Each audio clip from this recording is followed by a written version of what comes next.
বনায়নের জায়গায় বার্তা দেওয়ার অভিযোগে উদয়পুর 18 ভোলা রাস্তার খুবিলং রামকৃষ্ণ আশ্রম সংলগ্ন এলাকায় বুধবার সকাল থেকে সড়ক অবরোধ করে স্থানীয় জেএফএমসি কমিটির সদস্যরা। খবর পেয়ে ঘটনাস্থলে ছুটে যায় মহকুমার বন আধিকারিক খগেন্দ্র দেববর্মা, স্থানীয় ফরেস্ট অফিসার এসডিপিও নির্মাণ দাস, আরকেপুর এবং কিল্লা থানা পুলিশ সহ অন্যান্যরা। এসডিপিও খগেন্দ্র দেববর্মা আগামী এক সপ্তাহে বনায়ন কমিটিকে তাদের জায়গা বুঝিয়ে দেওয়ার আশ্বাস দেন। আশ্বাস পেয়ে সড়ক অবরোধ প্রত্যাহার করে অবরোধকারীরা।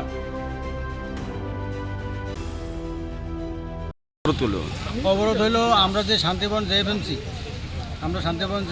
2000 সনে গঠিত হয়েছে।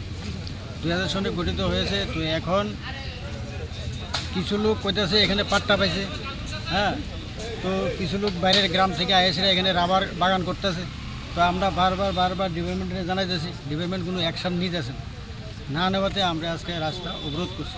তারপর একটা কথা হলো যে আমাদের শান্তিবন জেএফএমসি গঠিত হয়েছে 2000 সনে। পাট্টা অনুমোদন দিচ্ছে 2007-8-এ।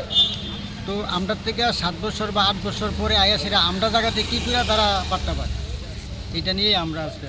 তো আপনাদের মূল দাবি কী ছিল?